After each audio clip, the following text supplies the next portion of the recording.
Nigeria has been struggling to power its many households for decades.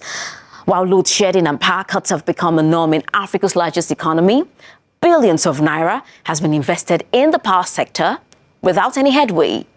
Recent events have raised serious concerns about whether the country would ever get it right or continue on a slippery slope. Since January 2024, power supply has been at its lowest.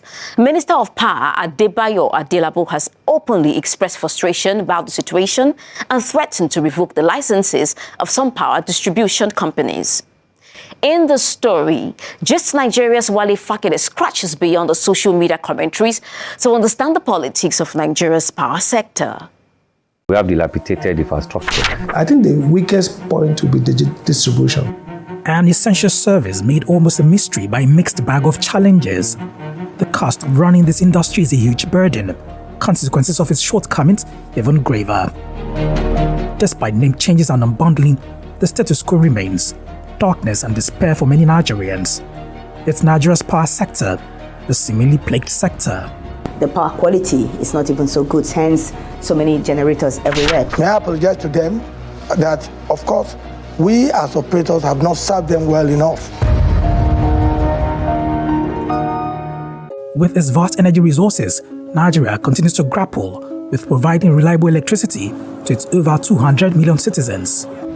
To understand the current state of the power sector, let's explore its journey and history so far.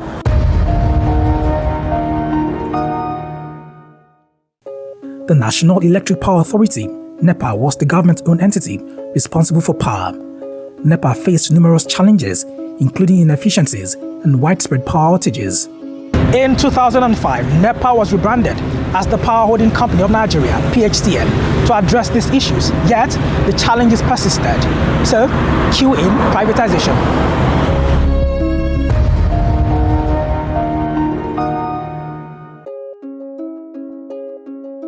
There went a historic transformation. That unbundling resulted in the creation of distinct entities to handle different parts of the sector.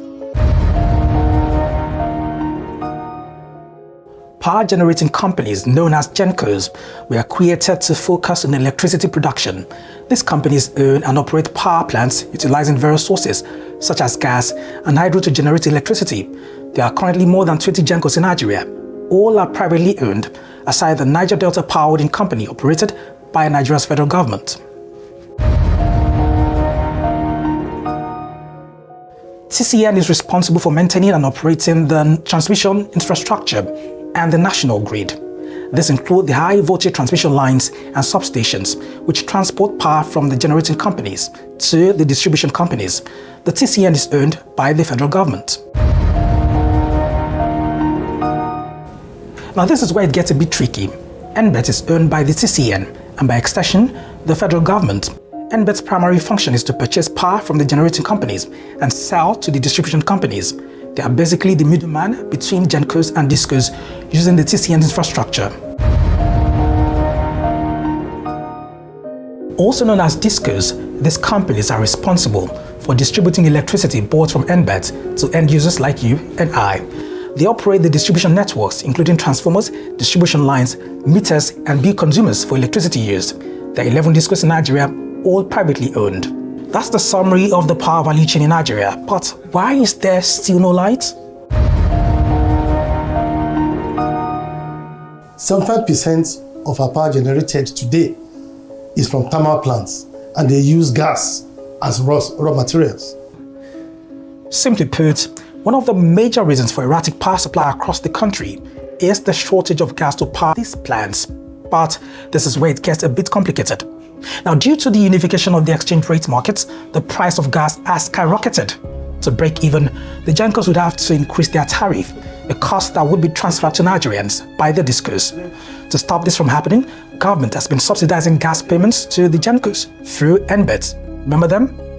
But at the moment, government owes gas suppliers about $1 billion due to Nigeria's falling earnings. While some suppliers have packed up, others simply stopped supplying gas to the GenCos. So, no gas, no light. So the government is proffering this as some form of solution to actually cushion the market. by bringing in funds to pay for power that's already generated. So, but let's be clear, this payment is not subsidy. Punch newspapers reports that aside the $1 billion owed to gas suppliers, Nigeria also owes subsidy payments to Gencos to the tune of 1.3 trillion naira. Meanwhile, only 450 billion naira was appropriated for electricity subsidies in the 2024 budget. Deciding on tariff on subsidy is a good thing for the power sector. But this portion of the subsidy the government has promised must be promptly funded in order not to starve the value chain of the required liquidity. The tariff does not fully, as it is today, reflect the total cost. That's why we have the subsidy component.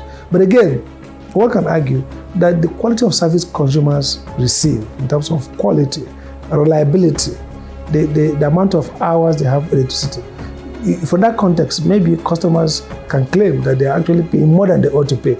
If the actual cost is put to Nigerians to pay, I'm sure there will have been protests. So, has the power sector truly been privatized? Yes, it's 100% privatized. You know, as a country, you cannot sell everything you have. You have to put a little bit of control, monitoring, regulation in some aspects.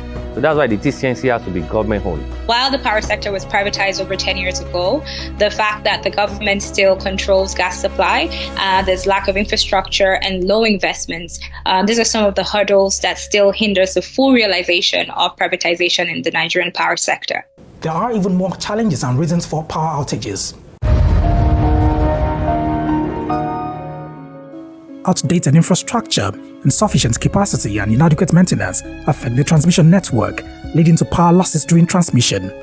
There are also questions around the capacity of the TCN to fully wheel all the power generated to the discos. And this is where the notorious national grid collapse comes in. We don't have enough transmission facilities, for lack of better words, or the transmission network to take this power to where it needs to be used. So that's what we call the power will almost flow back into the system. So there's a cascading effect. Actually, the operators now that I believe are not performing optimally. A lot of them are not experts in managing public utilities. They don't have the financial strength, and they're also not making the expected investment.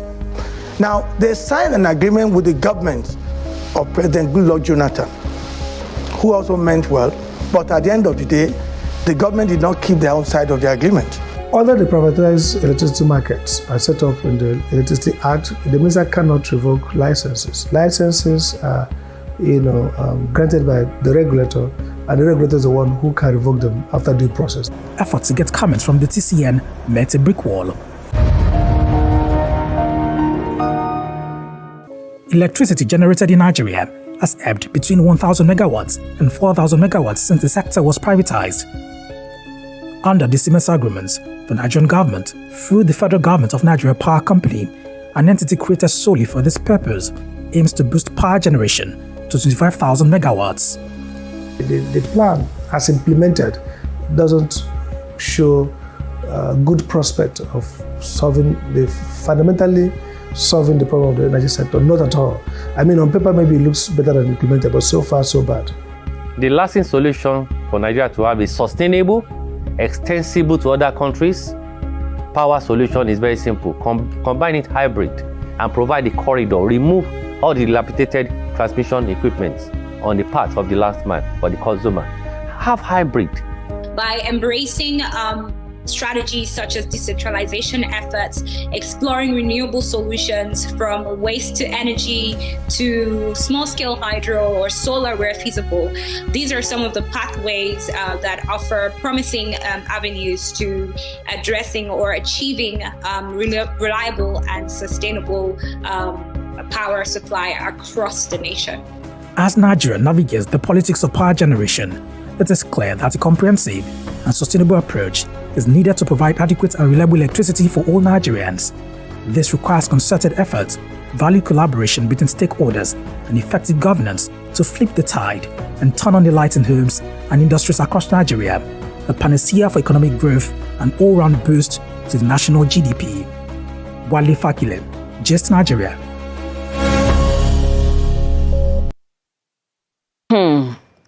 Nigeria must do all it can to power its economy. How is the current power situation affecting you? Share your story with us on X at GistNigeria TV. We would like to hear from you.